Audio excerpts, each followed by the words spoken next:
నన్ను ఒక ప్రత్యేకమైనటువంటి అంశాన్ని గురించి మాట్లాడమని తెలియజేశారు. దేని గురించి మాట్లాడబోతున్నానో మీకు ఏమైనా అవగాహన ఉందా? దేని గురించి? ప్రకటన గ్రంథాన్ని గురించి. చాలామందికి ఇది చాలా ఆసక్తి కలిగినటువంటి ఒక అంశం అన్నమాట. అసలు కొందరైతే బాప్తిసం పొందగానే మాకు ప్రకటన గ్రంథం ఎప్పుడు నేర్పిస్తారు అని అడిగినటువంటి వాళ్ళు కూడా ఉన్నారు. కాబట్టి ఈ 2 రోజులు మనము ప్రకటన గ్రంథాన్ని అంటే పుస్తకం అంతా అధ్యయనం చేయము. అందులో కొన్ని ప్రత్యేకమైనటువంటి అంశాలు మాత్రమే సహోదరులు అడిగారు. అందులో మనము ప్రకటన గ్రంథం అసలు ఎందుకు రాశారు అనేటువంటి దాని గురించి మనం అధ్యయనం చేస్తాం. అంటే అసలు ప్రకటన గ్రంథం పుస్తకం ఏమిటి, ఈ పుస్తకం యొక్క ఉద్దేశం ఏమిటి, ఈ పుస్తకాన్ని ఎందుకు రాయటం జరిగింది, ఈ పుస్తకం ద్వారా మనమేమి నేర్చుకుంటామో ఈ విషయాలన్నింటినీ కూడా మనము గమనిస్తాం. రెండవది, ఇక పుస్తకం లోపలికి వెళ్ళిపోయిన తర్వాత 1వ అధ్యాయం నుంచి మనం ఏమి అధ్యయనం చేయం. కానీ మనకు ప్రకటన గ్రంథంలో మనం గమనించినప్పుడు 7వ అధ్యాయంలో 1,44,000 మంది అనేటువంటి ఒక సంఖ్య ఉంటుంది. పరలోకంలో ప్రవేశించేటువంటి వాళ్ళు 1,44,000 మంది అని. దాని గురించి రకరకాలైనటువంటి అభిప్రాయాలు ఉన్నాయి. అవును, 1,44,000 అంటే 44,000 1,44,000కు పైన ఇంకెవరు కూడా వెళ్ళడానికి అవకాశం లేదా అనేటువంటి ఒక ఆలోచన కూడా ఉంటుంది. మరి కోటాను కోట్ల మంది ఉన్నటువంటి ప్రపంచంలో భూమి పుట్టిన దగ్గర నుంచి అంతమయ్యే వరకు 1,44,000 మంది అంటే కొద్ది సంఖ్య కదా అని కొందరు అనుకుంటూ ఉంటారు. అసలు ఆ సంఖ్య ఏమిటి అనేటువంటి విషయాన్ని మనం గమనించాలి. ఆ సంఖ్య ఏమిటి అనేది గమనించాలంటే ప్రకటన గ్రంథంలో ఉన్నటువంటి సంఖ్యలు అంటే 1, 2, 3, 4, ఎక్కువగా 7 కనబడుతుంది, 12 కనబడుతుంది. న్యూమరాలజీ అనే లోకంలో కూడా అంటారు. ఇది బిబ్లికల్ న్యూమరాలజీ. అంటే మనం కూడా మన అనుదిన జీవితంలో అంకెలను ఉపయోగిస్తాం. ముమ్మాటికి అని అంటాం, 600 అని అంటూ ఉంటాం. మరి హుబ్లీలో అంటారో లేదో తెలియదు, కానీ మాకు ఆంధ్ర వైపు అంటూ ఉంటారనమాట. 100% అని అంటూ ఉంటాం. అంటే మనం ఏంటంటే ఒక విషయాన్ని ఖచ్చితంగా అని చెప్పడానికి ముమ్మాటికి లేదంటే 100% అని అంటాం. 100% అనగానే 100 అంకేస్తే కుదరదు. ఆ 100 వెనకాల ఉన్న అర్థం ఏంటో చూడాలి. ముమ్మాటికి అనగానే 3 సార్లు అని 3 అంకేస్తే కుదరదు. ముమ్మాటికి అంటే ఖచ్చితంగా అని మనం మాట్లాడుతున్నాం. అలాగనే మనకు బైబిల్లో కూడా ఉన్నటువంటి అంకెలను దేవుడు ఎట్లా ఉపయోగిస్తాడు అనేటువంటిది గమనిస్తే మనకు ప్రకటన గ్రంథంలో ఉన్నటువంటి ఆ విషయాలు అర్థమవుతాయి.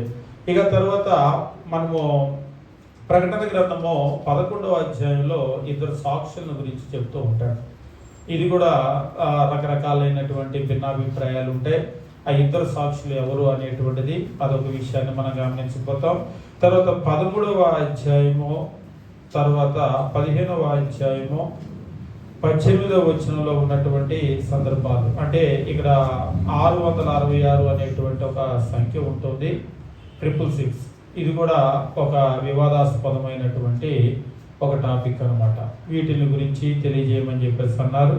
ఇక తర్వాత ప్రకటన గ్రంథం 20వ అధ్యాయంలో 1000 ఏండ్ల పరిపాలన గురించి చాలా రకాలైనటువంటి బోధలు ఉంటాయి. అది తర్వాత ముగింపు ప్రకటన గ్రంథము ఈనాడు ఉన్నటువంటి క్రైస్తవులకు మనకు ఎట్లాంటి ప్రోత్సాహాన్ని ఇస్తుంది, ఈ విషయాలను మనం అధ్యయనం చేయబోతూ ఉన్నాం. అంటే ప్రకటన గ్రంథం యొక్క ప్రారంభము, ఎవరికి రాశారు, ఎందుకు రాశారు, తర్వాత ముగింపు మనకి ప్రకటన గ్రంథం ఏ విధంగా ఉపయోగపడుతుంది అనేటువంటి విషయాలను మనం చూస్తాము. ఇక మధ్యలో అన్ని విషయాలను మనం గమనించాం. కానీ 1,44,000 మంది అనేటువంటి ఒక సంఖ్య, 2 సాక్షులు అనేటువంటిది, తర్వాత 666 అనేటువంటి సంఖ్య, 1000 ఏండ్లు. ఇందులో మీరు గమనించినప్పుడు మీకు ఒక విషయం అర్థమవుతుందా? 1,44,000 మంది, 2 సాక్షులు, 2 మళ్ళా, ఆ తర్వాత 666 మళ్ళా అంకె, 1000 ఏండ్ల పరిపాలన మరలా అంకె, 1,44,000 అంకె, 2 సాక్షులు 2 అంకె, 666 ప్యూర్గా నంబర్, 1000 ఏండ్ల పరిపాలన 1000 మరలా అంకె. అంటే సమస్య ఎక్కడ వచ్చింది అంటే దీన్ని చూసినప్పుడు నేను అనుకున్నా ఇదంతా కూడా న్యూమరాలజీకి సంబంధించిన సమస్య. అంటే అంకెను మనం అనుకునే అంకెగా తీసుకోవటం కాదు, ఈ అంకె మాట్లాడినటువంటి వ్యక్తి ఎందుకు ఉపయోగించాడు.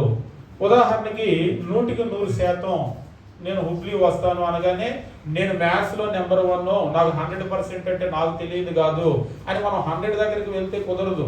అసలు 100తో సంబంధం లేదు, ఖచ్చితంగా వస్తాను అని చెప్పడానికి 100% అని అంటాం, అంతే కదా. అంతేగాని ఇక్కడికి వెళ్ళటం కాదు. మనకేమిటంటే దీన్ని ఎందుకు ఉపయోగిస్తున్నారు, ఈ అంకె వెనక ఉన్నటువంటి అర్థం ఏమిటి అనేటువంటిది మనకు తెలియాలి. ఈ అర్థము ఏ అర్థమో మ్యాథమెటిక్స్ లో మనకు తెలిసిన అర్థం కాదు, దీన్ని ఉపయోగించినటువంటి వ్యక్తి ఉన్నారు కదా, ఆ ఉపయోగించినటువంటి వ్యక్తి అంటే ఇప్పుడు మ్యాథ్స్ లో మనకు తెలిసినటువంటి 100% ఇది కూడా కరెక్టే, కానీ ఉపయోగించినటువంటి వ్యక్తి ఎట్లా ఉపయోగించాడు అనే దాన్ని కనుక మనం తెలుసుకుంటే ఇది మనకు అర్థమవుతుంది. ఇప్పుడు నేను చెప్పినట్లుగా ప్రకటన గ్రంథంలో మీరు చూసినటువంటి 1,44,000 మంది, 2 సాక్షులు, తర్వాత 666 666 నెంబరు, తర్వాత 1000 ఏళ్ల పరిపాలన. ఇవన్నీ కూడా సంఖ్యకు సంబంధించినటువంటిది అనమాట. ఇప్పుడు ఈ 1,44,000 మందికి 1,44,000 అర్థాలు చెప్పవచ్చు, మనిషికి ఒక అర్థం చెప్పవచ్చు, లేకపోతే ఈ 1,44,000కి 2 లక్షల అర్థాలు చెప్పవచ్చు.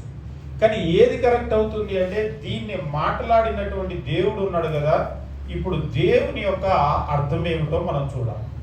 ప్రధానంగా మనం ఏం చేయబోతున్నామంటే వీటి విషయంలో దేవుని అర్థం ఏమిటి అనేటువంటిది చూడాలి. లేదా బైబిల్, మన చేతిలో బైబిల్ ఉంది కదా, దేవుని మాటలు, ఈ బైబిల్ వీటికి ఏ అర్థం ఇస్తుంది అనేటువంటిది గమనించాలి. అది ప్రధానమైన విషయం. ఇక వాళ్ళు అలా చెప్పారు, వీళ్ళు అలా చెప్పారు, కొంతమంది అంటూ ఉంటారు. అసలు దేవుడు ఏం చెప్పాడో వినరు, వాళ్ళు ఇలా చెప్పారు, ఆ ఊర్లో అలా చెప్పారు, మా అయ్యగారు అలా చెప్పారు, అవన్నీ తీసి పక్కన పెట్టమే. దేవుడు బైబిల్ వీటికి ఏం చెప్తుంది అనేటువంటి వాటిని మాత్రము మన వాక్యంతోనే వేరొక చోట ఏముంది అనేటువంటి ఆ వాక్యాన్ని తీసుకొని దాన్ని మనం గ్రహించవలసినటువంటి అవసరం ఉంది. కాబట్టి మనము ఆ పని చేయబోతాం. దాదాపు ఇవాళ రేపట్లో సాధ్యమైనంత వరకు ఆ పని మనం చేయడానికి ప్రయత్నం చేస్తాం. మొట్టమొదట ఆ పని చేయాలి అంటే ప్రకటన గ్రంథాన్ని గురించి మనము అధ్యయనం చేసేటప్పుడు ఈ పుస్తకం యొక్క స్వభావం ఏమిటో గ్రహించాలి. బైబిల్ అంతా కూడా ఒక రకమైనటువంటి స్వభావం కలిగి లేదు రచనలన్నీ. ముఖ్యంగా మీరు గమనించేటప్పుడు క్రొత్త నిబంధనలను కనుక మీరు గమనించినట్లయితే క్రొత్త నిబంధనలో మొదటి అంటే మత్తయి, మార్కు, లూకా, యోహాను ఇవి సువార్తలు. సువార్తలు అంటే ఎన్ని అని అంటారు, ఒకే సువార్త 4 రాశారు అంతే. ఇవి ఈ సువార్తలు అనేటువంటివి ఏమిటి అంటే బయోగ్రఫీ, అంటే జీవిత చరిత్ర అని అంటూ ఉంటాం కదా, ఇవి.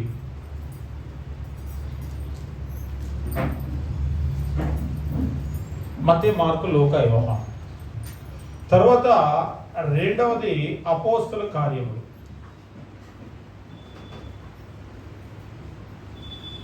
ఈ అపోస్తల కార్యములు అనేటువంటి పుస్తకం ఇది కనుక మీరు గమనించినట్లయితే ఇది హిస్టరీ బుక్. హిస్టరీలో కూడా ముఖ్యంగా సంఘము ప్రారంభమైన తరువాత అంటే మొదటి పెంతెకోస్తు దినమున అపోస్తల కార్యాలు 2వ అధ్యాయంలో సంఘం ప్రారంభమైన తరువాత ఆ సంఘం అనేటువంటిది ఎలా విస్తరించింది అనే చరిత్ర. ఇందులో అపోస్తులైనటువంటి పౌలు చేసిన సువార్త ప్రయాణం, మొదటి సువార్త ప్రయాణం, 2వ ప్రయాణం, 3వ ప్రయాణం, రోమా ప్రయాణం, ఈ చరిత్ర గురించి ఇందులో ఉంటుంది. ఇక మూడవది రోమా పత్రిక నుంచి, రోమిలకు రాసిన పత్రిక దగ్గర నుంచి యోధా పత్రిక వరకు ఉన్నటువంటి ఈ పత్రికలు, ఇవి లెటర్స్ అన్నమాట. ఉదాహరణకు మీరు తల్లిదండ్రులకి లెటర్ రాస్తారు, చుట్టాలకి, బంధువులకి లెటర్ రాస్తారు. ఇవేళంటే ఒకప్పుడు ఉత్తరాలు రాస్తారు, ఇప్పుడు ఉత్తరాలు లేవు. పోస్ట్ కార్డులు, ఇన్లాండ్ లెటర్ అని చెప్పేసి మనం చూస్తూ ఉంటాం. ఈవేళ మొబైల్ ఫోన్లు, ఎప్పుడైతే ఎస్ఎంఎస్లు, ఇక ఆధునిక కాలంలో ఫేస్బుక్లు, చాటింగ్, రకరకాల యాప్స్ వచ్చినాయి కదా, ఇప్పుడు అంత కూడా వాటిలోనే రాస్తూ ఉన్నారు. కానీ ఒకప్పుడు లెటర్స్ రాసేవాళ్ళు, ఆ స్వభావం అనేటువంటిది వేరు. అప్పుడు రాసేటప్పుడు ఆ లెటర్స్ ఇప్పటికి కూడా పిల్లలకి తెలియదేమో కానీ కొంచెం పెద్దవాళ్ళకి ఇంకా లెటర్లు రాసిన అనుభవం ఉంటుంది. రాసేటప్పుడు ప్రియమైన తల్లిదండ్రులకు లేదా పూజనీయమైన అని లోకంలో పెట్టేవాళ్ళు, అంటే పూజించడానికి అర్హులేం కాదు, లెటర్ రాసేటప్పుడు అట్లా రాసేవాళ్ళు. తల్లిదండ్రులకు లేదా చుట్టాలకో బంధువులకో మేము ఇక్కడ క్షేమంగా ఉన్నాం, మీరు అక్కడ క్షేమంగా ఉన్నారని తలుస్తున్నారు, ఇట్లా రాస్తూ ఉంటారు కదా. ఆ లెటర్ రైటింగ్ ఇవాళ ఉన్న పెద్దలకి పెద్దగా తెలియకపోవచ్చు. అదే పాతకాలం వాళ్ళు చదివితే అది అర్థమవుతుంది, ఆహా లెటర్ అదే. మీరు పత్రికల్లో చదివేటప్పుడు కూడా రోమిలకు రాసిన పత్రిక నుంచి యూదా పత్రిక వరకు ఇవి లెటర్స్. అపోస్తులైనటువంటి పౌలు రాసినటువంటి పత్రికలు ఉన్నాయి, సాధారణమైనటువంటి పత్రికలు కూడా ఉన్నాయి. ఈ పత్రికల్లో మరలా సంఘాలకు రాసిన పత్రికలు ఉన్నాయి, వ్యక్తులకు రాసిన పత్రికలు అంటే తిమోతికి కానీ తీతుకు కానీ ఇట్లా వ్యక్తులకు రాసిన పత్రికలు ఉన్నాయి. కాబట్టి వాటిని చదివేటప్పుడు మనం ఆ విధానంలో కనుక చదివితే అది మనకు అర్థమవుతుంది. ఇక చివరిగా ఉన్నటువంటి ప్రకటన గ్రంథం, ఇదొకటి మాత్రము ఈ ప్రకటన గ్రంథం. ఈ ప్రకటన గ్రంథం అనేటువంటిది ఇది ఒక ప్రవచన పుస్తకం.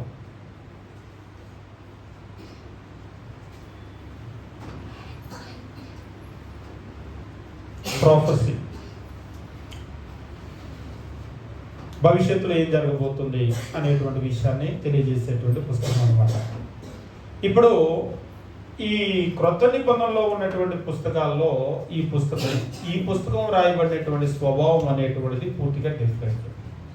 ఎట్లా డిఫరెంట్ అంటే ఈ పుస్తకాన్ని కనుక మీరు చూసినట్లయితే మిగిలిన పుస్తకాల్లాగా నేరుగా ఆ పుస్తకం అనేటువంటిది, అంటే మనం కొన్ని విషయాలను మాట్లాడేటప్పుడు నేరుగానే మాట్లాడతాం, కానీ కొన్ని విషయాలను మాట్లాడేటప్పుడు మనం నేరుగా మాట్లాడమంటే దాని అర్థం ఏమిటి అంటే, మీరు ప్రకటన గ్రంథాన్ని కనుక గమనించినట్లయితే ఈ ప్రకటన గ్రంథము అపోకలిప్స్ లాంగ్వేజ్లో రాయబడి ఉంది. అపోకలిప్టిక్ అంటే మీరు ఈ పుస్తకం యొక్క స్వభావం, అసలు ఈ ప్రకటన గ్రంథం అర్థం చేసుకోవాలి అంటేనే ఈ అపోకలిప్టిక్ లిటరేచర్ ఏంటి, రచనా విధానం ఏమిటి అనేటువంటిది అర్థం చేసుకోవాలి.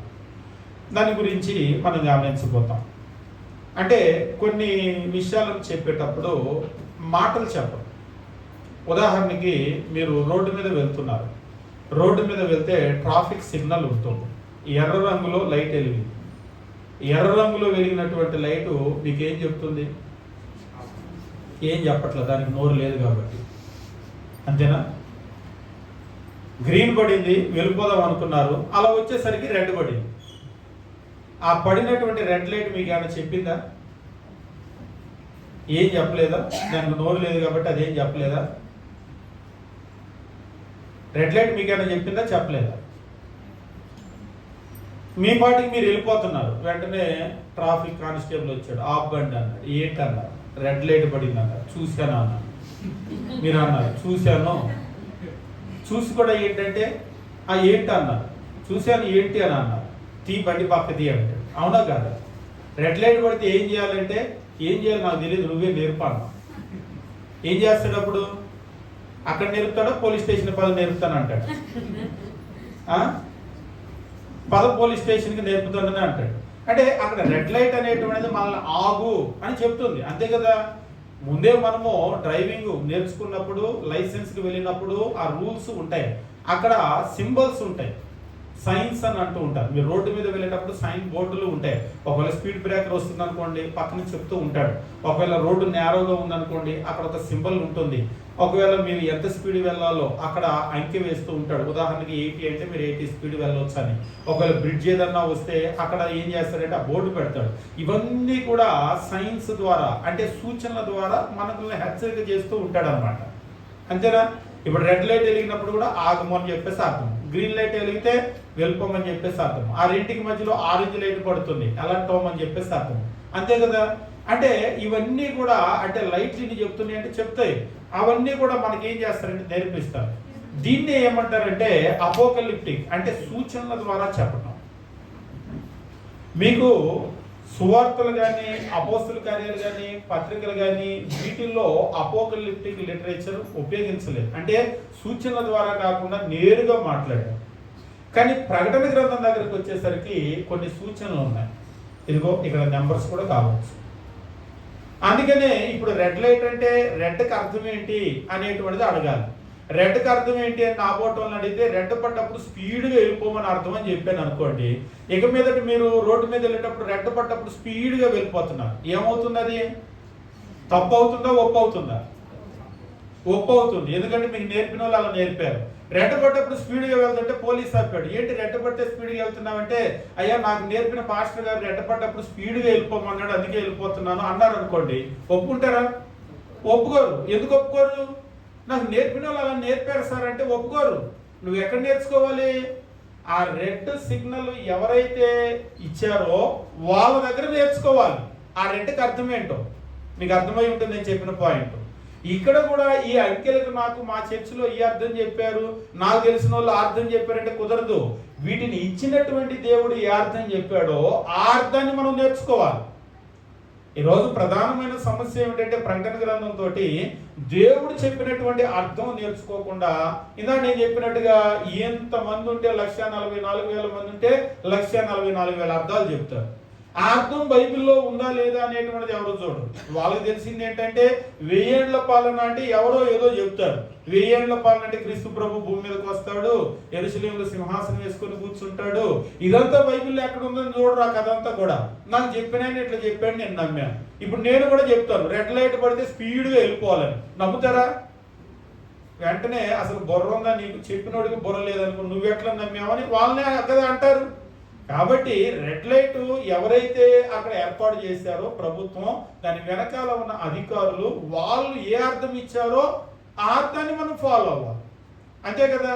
కాబట్టి మనం ఏం చేస్తూ ఉంటామంటే, ఇప్పుడు మీకు కూడా మీకు ట్రాన్స్పోర్ట్ అథారిటీ ఉంటుంది కదా, వాళ్ళు ముద్ర వేసినటువంటి బుక్ ఉంటుంది. మేము కూడా పిల్లలకి డ్రైవింగ్ టెస్ట్కి వెళ్ళేటప్పుడు, లెర్నర్స్ లైసెన్స్కి టెస్ట్ వెళ్ళేటప్పుడు ఎప్పుడు కూడా అవన్నీ కూడా ఆ సింబల్స్ అన్ని డౌన్లోడ్ చేసుకొని, ఒకప్పుడైతే ప్రింటెడ్ బుక్ ఉండేది, ఇప్పుడైతే అవన్నీ డౌన్లోడ్ చేసుకొని చదివి రెడీ అయిన తర్వాత ఎగ్జామ్కి వెళ్తూ ఉంటారు. వాళ్ళు చెప్పినటువంటి ఆ సింబల్స్ అన్ని కూడా మనం కంప్యూటర్లో టిక్ చేస్తే, క్వాలిఫై అయితే, పాస్ అయితే మనకు లెర్నర్స్ లైసెన్స్ ఇస్తారు.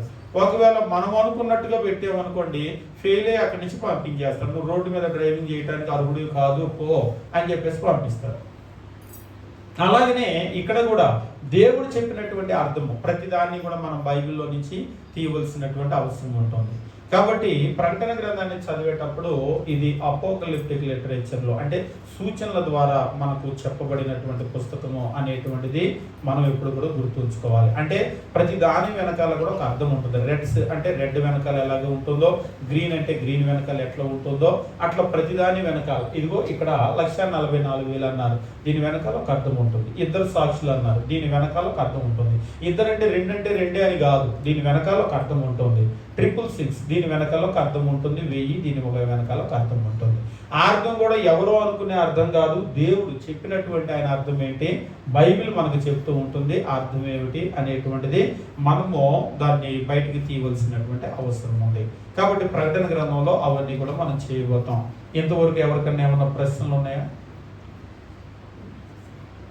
ఎవరికైనా ఏదైనా ప్రశ్న ఉంటే రాగానే అడిగేస్తే ఇబ్బంది లేదు, మధ్యలో. ఎందుకంటే ఇది కొంచెం కష్టతరమైనటువంటి పుస్తకమే, సులభమైన పుస్తకం కాదు. అందుకని బైబిల్లో చివర పెట్టాడు అంటేనే మీకు అర్థమై ఉంటుంది. క్లైమాక్స్లో నేర్చుకోవాల్సింది కొంచెం కష్టంగా ఉంటుంది, అంతే కదా. 1వ తరగతి 2వ తరగతి అట్లాగా ఒక్కొక్క తరగతి పై తరగతులు వెళ్తున్న కొద్దీ అప్పుడు వాళ్ళకి కఠినమైన విషయాలు నేర్పుతూ ఉంటారు. బైబిల్లో కూడా చివరి పుస్తకంగా ఇది పెట్టాడు అంటేనే కొంచెం కష్టమైన పుస్తకము అనేటువంటిది మనము అర్థం చేసుకోవాలి. అంత సులభమైన పుస్తకం ఏం కాదు ప్రకటన గ్రంథం. అందుకనే ప్రకటన గ్రంథాన్ని గురించి కనుక మీరు గమనించినట్లయితే, ఈ ప్రకటన గ్రంథము అనేటువంటిది ఇది అర్థం చేసుకోవడానికి ఒక కష్టమైన పుస్తకము అనేటువంటి భావన లోకంలో ఉంది.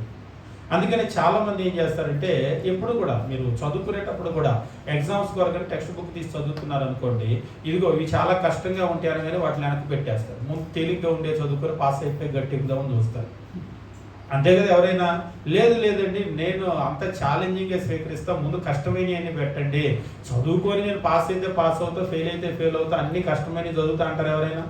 అనరు. ఎప్పుడైతే కష్టం అన్నామో కొంచెం దాన్ని పక్కకు పెట్టేస్తాం, ముందు తేలిక ఏమైనా ఉంటే చూసుకుంటాం. ప్రకటన గ్రంథం కూడా ఈ కష్టమైన పుస్తకం. ఇప్పుడు మీరు చెప్పిన దాన్ని బట్టి అయినా మీకు అర్థమై ఉండాలి. సువార్తలు చదువుకోండి, ఎవరో మీకు చెప్పకుండా మీరు ఒక్కలే న్యూస్ పేపర్లో చదివితే మీరు అర్థం చేసుకుంటారు. అపోస్తుల కార్యాలు చరిత్ర కాబట్టి కొంచెం చరిత్రలోకి వెళ్ళి వస్తే అర్థం చేసుకుంటారు. ఇక్కడ పత్రికలు కూడా, పత్రికల స్టైల్ ఏంటో అర్థమైతే వ్యక్తిగతంగా రాసిన సంఘాలకు రాసిన అర్థం చేసుకోవచ్చు. కానీ ఇది మాత్రము అస్సలు సులభమైనటువంటిది కాదు. ప్రకటన గ్రంథం ఆ సింబల్స్ ఏంటో తెలియాలి, ఆ సూచనలు ఏంటో తెలియాలి, ప్రతి సూచన వెనకాల ఉన్న అర్థం ఏంటో తెలియాలి. రెండోది మొదటి శతాబ్దంలో ఉన్నటువంటి చరిత్ర ఏంటో తెలియాలి, కంప్లీట్గా అది ఫస్ట్ సెంచరీ హిస్టరీ. మూడవది ఏమిటంటే మొదటి శతాబ్దంలో వాళ్ళని పరిపాలన చేసేటువంటి రోమన్ గవర్నమెంట్ ఉంది, ఆ రోమా గవర్నమెంట్ ఏంటో తెలియాలి. ఉదాహరణకు నాకు రోమా గవర్నమెంట్ తెలియదంటే ప్రకటన గ్రంథం మీకు ఎప్పుడు అర్థం కాదు. ఉదాహరణకు ఈరోజు సిస్టమ్ ఏంటి, ఇప్పుడు మనకు కనుక చూసారనుకోండి, గవర్నమెంట్లో ఇప్పుడు కొన్ని విధానాలు జరుగుతూ ఉన్నాయి. ఓట్ చోరీ అని చెప్పేసి అంటున్నారు కదా, రాజకీయాల్లోకి మనం వెళ్ళం కానీ ఓట్ చోరీ అని చెప్పేసి అంటూ ఉన్నారు. అంతా కూడా రాజ్యాంగం ఏంటి, ప్రజల యొక్క ఓటు హక్కుకే భద్రత లేకుండా పోయిందని మాట్లాడుతూ ఉన్నారు. ఉదాహరణకి ఎలక్షన్ కమిషన్ దాని గురించి ఏం స్పందించట్లేదు. ఒకవేళ వీడియో ఫుటేజ్ ఇవ్వమంటే ఇవ్వటం లేదు, ఎంతమంది ఓట్లు వేశారో వీడియోలు ఇవ్వమంటే ఇవ్వటం లేదు, డిస్ట్రాయ్ చేసామంటున్నారు. లేకపోతే అక్కడ ఉన్నటువంటి స్లిప్పులు వస్తాయి కదా, కొన్ని కాగితాలు లెక్కించమంటే లేవు, అవి కూడా కాల్ చేసామంటున్నారు. ఇదంతా అంటుంటే ఇప్పుడు చాలా మంది అడుగుతూ ఉన్నారు, అసలు ఎలక్షన్ కమిషన్కి ఉన్నటువంటి అధికారం ఏంటంటే ఎవరికి తెలియదు చాలా మంది. వాస్తవంగా కొంతమంది చదువుకునేటువంటి వాళ్ళకి తెలుసు, ఎలక్షన్ కమిషన్ అనేటువంటిది ఒక స్వయం ప్రతిపత్తి కలిగినటువంటిది. అది ప్రభుత్వంలో ఎవరి కింద లేదు. అంటే ఎవరి కింద అంటే ప్రైమ్ మినిస్టర్ కింద కూడా లేదు, ప్రైమ్ మినిస్టర్ మాట వినాల్సిన అవసరం కూడా లేదు. కాబట్టి చదువుకున్నటువంటి వాళ్ళకి దాని వ్యవహారం ఏంటో తెలుసు, అది ఎంత పవర్ఫుల్ అనేటువంటిది తెలుసు. ఉదాహరణకి రోమా ప్రభుత్వం కూడా మీరు గమనించేటప్పుడు, రోమా ప్రభుత్వాన్ని ఈ రోజు మనం ఉన్న ప్రభుత్వంతో కనుక పోల్చితే అర్థంగానే కాదు. ఎందుకంటే రోమా ప్రభుత్వం ఏంటి, అందులో కూడా కైసర్ ఏంటి, కైసర్కు ఉన్నటువంటి అపారమైనటువంటి శక్తి సామర్థ్యాలు, అధికారం ఏంటి, దాన్ని కనుక అర్థం చేసుకుంటే ప్రకటన గ్రంథం అర్థమవుతుంది. ఉదాహరణకు రోమన్ గవర్నమెంట్ అర్థం కాలేదు, సీజర్ ఏంటో అర్థం కాలేదు, ఆయన శక్తి ఏంటో అర్థం కాకపోతే ప్రకటన గ్రంథం మనకు అర్థం కాదు. ఎందుకు వాళ్ళు అట్లా చచ్చిపోతున్నారు, ఎందుకు వాళ్ళు క్రైస్తవ్యం కొరకు ప్రాణం పెట్టాల్సిన పరిస్థితి అంటే మనకు అర్థం కాదు. కాబట్టి ప్రకటన గ్రంథం అర్థం కావాలి అంటే ఖచ్చితంగా మనకు మొదటి శతాబ్దంలో ఉన్నటువంటి చరిత్ర తెలియాలి, ఈ బిబిలికల్ న్యూమరాలజీ తెలియాలి, అపోకలిప్టిక్ లిటరేచర్ కదా ఇది తెలియాలి. దాంతోపాటు మొదటి శతాబ్దంలో ఉన్నటువంటి చరిత్ర తెలియాలి, రోమా ప్రభుత్వం తెలియాలి. ఇంకా లోపలికి కనుక వెళ్ళినట్లయితే ఇంకా కొన్ని విషయాలన్నీ కూడా మిళితమై ఉంటాయి, అవన్నీ కూడా మనకు తెలియాలి. కాబట్టి ఇవన్నీ తెలిస్తే తప్ప ప్రకటన గ్రంథం ఏమిటి అనేటువంటిది మనకు అర్థం కాదు. కాబట్టి ప్రకటన గ్రంథం నిజంగానే అర్థం చేసుకోవటానికి కొంత కఠినమైనటువంటి పుస్తకమే, దాన్ని మనం కాదనలేము. ఈ విషయాలన్నీ కనుక మనం చూసుకుంటూ వెళ్ళినట్లయితే ఖచ్చితంగా దాన్ని మనం గుర్తించడానికి అవకాశం ఉంది. ఇప్పుడు దాకా నేను చెప్పినటువంటి విషయాలు ఉదాహరణకి రాసుకునేటువంటి వాళ్ళు ఎవరైనా ఉన్నట్లయితే రాసుకోండి. ప్రకటన గ్రంథం అనేటువంటిది కొంత కష్టమైనటువంటి పుస్తకమైనా మరి ఈ కష్టమైన పుస్తకం జోలికి ఎందుకు మానేద్దామని అంటారు కొంతమంది. లేదా ఎప్పుడైనా మీరు గమనించండి, కష్టంగా ఉంది అంటే దాని అర్థం ఏంటి?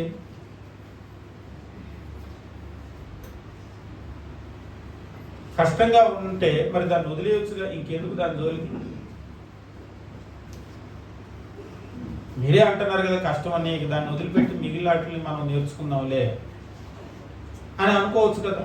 చాలా మంది అలాగనే అనుకుంటారు, ప్రకటన గ్రంథం జోలికి రారు. మీరు ప్రసంగాలు చేసేటప్పుడు కూడా వినండి, బైబిల్లో అన్ని పుస్తకాలు కోట్ చేస్తారు కానీ ప్రకటన గ్రంథం దాదాపుగా కోట్ చేయరు, అరుదుగా కోట్ చేస్తూ ఉంటారు. ఎందుకు? ఎందుకంటే అసలే కష్టమైన సిలబస్ కదా, దాని జోలికి ఎందుకు? అది అసలే అర్థం కాలేదు చాలా మందికి. అర్థం కానటువంటి దాని జోలికి ఎందుకు అంటే ఇక్కడ సమస్య ఏంటంటే విశ్వాసులకే కాదు, సేవకులకు కూడా అర్థం కాదు. అది అసలు సమస్య. అందుకని వాళ్ళు కూడా దాని గురించి పెద్దగా ఏం మాట్లాడరు. కాబట్టి ప్రకటన గ్రంథం అనేటువంటిది కష్టమైన పుస్తకం అయినప్పటికీ కూడా దాన్ని అర్థం చేసుకోవాలి అంటే ఇప్పుడు నేను చెప్పాను కదా, నెంబర్ 1 అపోకలిప్టిక్ లిటరేచర్, అది అర్థం చేసుకోవాలి. 2 నెంబర్ 2 న్యూమరాలజీ, అంకెలు, వాటిని అర్థం చేసుకోవాలి. నెంబర్ 3 నేను చెప్పినటువంటి విషయాలు బాగా రాసుకోండి. 1 అపోకలిప్టిక్ లిటరేచర్, అది అర్థం చేసుకోవాలి. అపోకలిప్టిక్ అంటే సూచనలు, చిహ్నాలు, వాటిని అర్థం చేసుకోవాలి. 2 సంఖ్యలు, వీటిని అర్థం చేసుకోవాలి. 3వది మొదటి శతాబ్ద చరిత్ర. చరిత్ర అంటే ప్రపంచ చరిత్ర అంత జోలికి వెళ్ళకపోయినా కానీ అట్లీస్ట్ ఇజ్రాయేలీలు, రోమీలు, ముఖ్యంగా రోమా చరిత్ర, ఇవి అర్థం చేసుకోవాలి. 4 రోమా ప్రభుత్వాన్ని అర్థం చేసుకోవాలి. రోమా ప్రభుత్వాన్ని అర్థం చేసుకోవాలి. 5 కైసరు యొక్క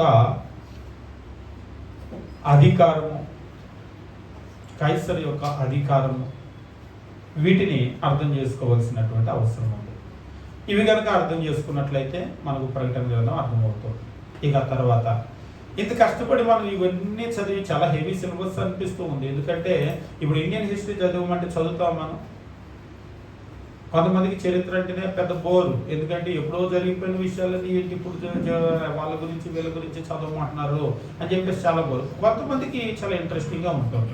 ఇండియన్ హిస్టరీనే మనం చదవం. మన స్వతంత్ర పోరాటం గురించి మనం చదవం.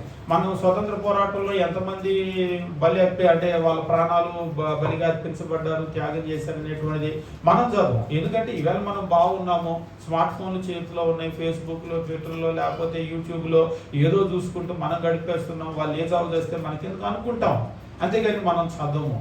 కానీ చరిత్ర అనేటువంటిది మనకి ఎన్నో పాఠాలు నేర్పిస్తూ ఉంటుంది. ఎందుకంటే ఈరోజు మనం అనుభవించేటువంటి ఈ స్వేచ్ఛ ఎంతమంది ప్రాణత్యాగం చేస్తే, ఎంత కష్టపడితే మనకు వచ్చింది అనేటువంటిది మనకు తెలుస్తుంది. తెలిస్తే దాని విలువ కనుక మనకు అర్థమైతే మనము ఇలాంటి జీవితాలు జీవించాం. ఖచ్చితంగా దానికి బాధ్యత మనం తీసుకుంటాం. అలాగనే మనం ఈ చరిత్ర అనేటువంటి చదివేటప్పుడు చరిత్ర చాలా విషయాలు నేర్పిస్తుంది. ముఖ్యంగా బైబిల్ని మనం చదివేటప్పుడు ఏదో మన దేశ చరిత్ర మాత్రమే కాకుండా ప్రపంచంలో ఉన్నటువంటి క్రైస్తవుల యొక్క చరిత్ర నేర్పిస్తుంది. వాళ్ళు ఎంత ప్రాణత్యాగం చేస్తే వాళ్ళ విశ్వాసాన్ని నిలబెట్టుకోగలిగారో అది మనకి ఎన్నో పాఠాలు నేర్పిస్తూ ఉంటుంది అనమాట. కాబట్టి ప్రకటన గ్రంథం నేర్చుకోవటం వల్ల మనకేమైనా, అంత కష్టపడి నేర్చుకుంటే మనకేమైనా దానివల్ల ఉపయోగం ఉందా అంటే చాలా చాలా చాలా ఉపయోగం ఉంది. ఏమిటో ఉపయోగం అంటే ప్రకటన గ్రంథం నేర్చుకుంటే మనకు కలిగేటువంటి ఒక 7 ధన్యతల్ని ప్రకటన గ్రంథంలోనే నమోదు చేశారు. రాసుకుందాం. 1వ అధ్యాయము 3వ వచనం. 1వ అధ్యాయము 3వ వచనం చదవండి ఎవరైనా. ప్రకటన గ్రంథము 1వ అధ్యాయము 3వ వచనం. సమయము సమీపించినది కనుక ఈ ప్రవచన వాక్యాలను చదువువాడును వాటిని విని ఇందులో వ్రాయబడిన సంగతులు గైకొన్న వారును ధన్యతులు అని అన్నాం కదా. ధన్యులు ఎవరు?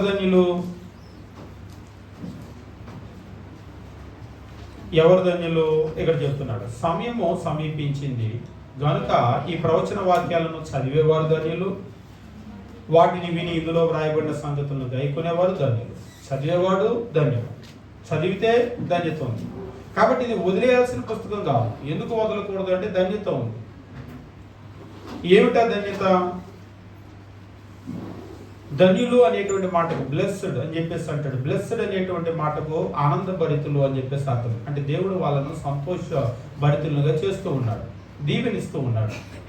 ఎవరిగా దీవెనిస్తున్నాడు అంటే చదివేటువంటి వారు, వాటిని విని ఇందులో వ్రాయబడిన సంగతులు గైకొనేవారు. చదివితే ధన్యత ఉంది, వింటే ధన్యత ఉంది. అయితే విని ఇందులో ఉన్న సంగతులను గైకొంటే ధన్యత ఉంది. కాబట్టి ప్రకటన గ్రంథం నేను చదవటం వల్ల, అర్థం చేసుకోవటం వల్ల నాకేమన్నా ఉపయోగం ఉంటుందా అంత కష్టపడి అంటే ఖచ్చితంగా ఉంటుంది. ఏమిటా కష్టం మనకు ఖచ్చితంగా ఉండేటువంటి ఆ యొక్క ఉపయోగం ఏమిటి అంటే ధన్యత. దేవుడు మనకు దీవెనిస్తాడు. చదివితే కూడా దీవెనిస్తాడు, విని అందులో ఉన్నటువంటి వాటిని గైకొంటే కూడా మనకు దీవెనిస్తూ ఉంటాడు.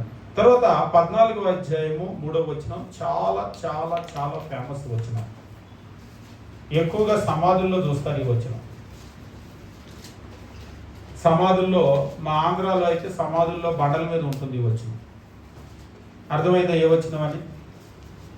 14వ అధ్యాయము 13వ వచనం.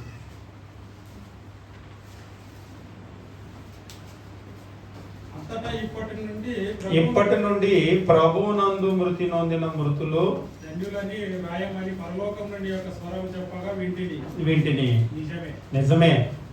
వారు తమ ప్రయాసలు మాని విశ్రాంతి పొందుదురు, వారి క్రియలు వారి వెంట పోనని ఆత్మ చెప్పుచున్నాడు. ఇప్పటి నుండి ప్రభువునందు మృతి నొందిన మృతులు ధన్యులు. ఇదంతా రాయరు.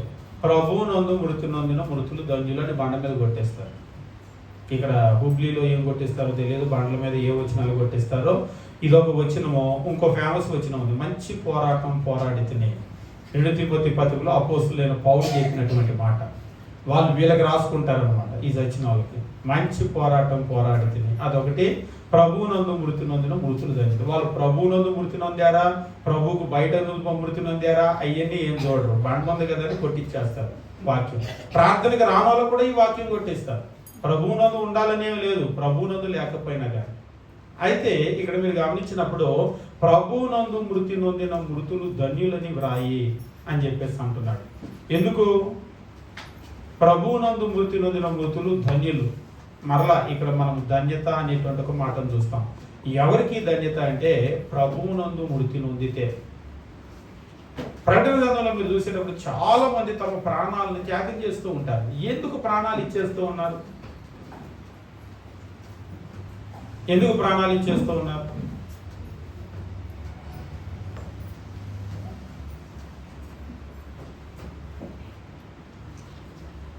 మీ దగ్గర ఉదాహరణకి కొంత డబ్బు ఉంది అనుకోండి, ఒక 100 రూపాయలు ఉంది. ఆ 100 రూపాయలతో మీరు మధ్యాహ్నం భోజనం చేద్దాం అనుకున్నారు.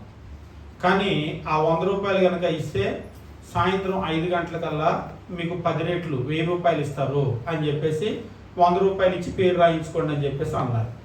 100 రూపాయలు ఇస్తే సాయంత్రం 5 గంటలకల్లా ఆ 100కి 10 రెట్లు 1000 రూపాయలు ఇస్తారు. కాబట్టి ఎవరైనా 100 రూపాయలు ఇచ్చి 1000 రూపాయలు కావాలనుకున్న వాళ్ళు ఆధార్ నెంబర్ ఇచ్చి నమోదు చేయించుకొని వెళ్ళొచ్చు అని అన్నారు.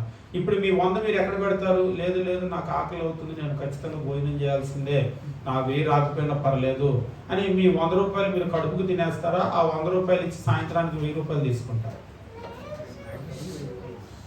ఎవ్వరు 100 రూపాయలు ఇవ్వరు. ఎందుకంటే మధ్యాహ్నం భోజనం చేయాలి కాబట్టి. అంతేనా? ఏం చేస్తారు? అదే ప్రశ్న ఎవరికి అర్థం కాలేదా? పోనీ 100 రూపాయలు ఇచ్చి 1000 రూపాయలు కాదు, 100 రూపాయలు కనుక ఇస్తే 1,00,000 రూపాయలు పట్టుకెళ్ళమన్నారు. మీ చెవులు బాగానే ఉంటాయి, అంకె కూడా కరెక్టే. కావాలంటే బాండ్ పేపర్ కూడా రాసిస్తాం. ఇక్కడ 100 రూపాయలు ఇచ్చి 1,00,000 రూపాయలు పట్టుకెళ్ళండి అని చెప్పేసి నిజంగా ఇచ్చేటువంటి బాబుదే. అది అదేం ఎక్కొట్టే బాబుది కాదు, నిజంగా ఇచ్చేటువంటిదే. 100 రూపాయలు అక్కడ పెడితే 1,00,000 రూపాయలు. ఆల్రెడీ పొద్దున్నే ఇచ్చి నేను 100 రూపాయలు ఇస్తే మధ్యాహ్నం ఇస్తానన్నారు. 1,00,000 ఏదంటే వాళ్ళందరికీ ఇచ్చి పంపుతూ ఉన్నారు. ఇప్పుడు మీరు అది చూశారు, ఏం చేస్తారు? ఒక 100 ఇంకొక 100 ఇవ్వచ్చు అని అడుగుతాం. ఎందుకంటే మనకి ఇలాంటి చోట తెలివితేటలు ఎక్కువ. ఒక 100కు 1,00,000 ఇస్తే నా దగ్గర 400 ఉన్నాయి, 500 ఉన్నాయి, 5 లక్షలు అని ఇస్తారా అని కూడా అడుగుతాం. అవును కదా? ఎందుకంటే ఎవరికైనా ఎక్కువ లాభం వస్తుంది అంటే అక్కడ ఇన్వెస్ట్ చేస్తూ ఉంటాం. ఈ రోజు మీరు గమనించండి, మనము ఎక్కడ ఉద్యోగం చేస్తే ఎక్కువ జీతం వస్తుందో అక్కడ మనం కష్టపడతాం. ఎందుకంటే మనకి ఎక్కువ ఆదాయం కావాలి. మన జీవితం కూడా ఎక్కడ మనం పెట్టుబడి పెడితే ఎక్కువ మనకు వస్తుందో అక్కడ మనం పెట్టుబడి పెడతాం. అది చదువైనా, ఉద్యోగమైనా, జీవితమైనా మనం ఎక్కడ ఇన్వెస్ట్ చేస్తామంటే ఎక్కడ మనకి ఎక్కువ మనకు ప్రతిఫలం వస్తుందో అక్కడ ఇన్వెస్ట్ చేస్తాం. అంతే కదా? ఇప్పుడు బాగా గమనించండి అసలు ప్రశ్న. ఇప్పుడు మనకి దేవుడు ఒక జీవితం ఇచ్చాడు. నీ జీవితం, ప్రతి జీవితానికి ఒక చావు ఉంటుంది. అంతేనా? ఒక చావైనా 4-5 చావులు ఉంటాయా? ఒకే ఒక చావు ఉంటుంది, మరణము. ఇప్పుడు నువ్వు నీ కొరకు చచ్చిపోతావా? నువ్వు నీ కుటుంబం కొరకు చచ్చిపోతావా? లేదంటే నీ బంధుమిత్రుల కొరకు, లోకం కొరకు, లోకాన్ని అనుభవించి చచ్చిపోతావా?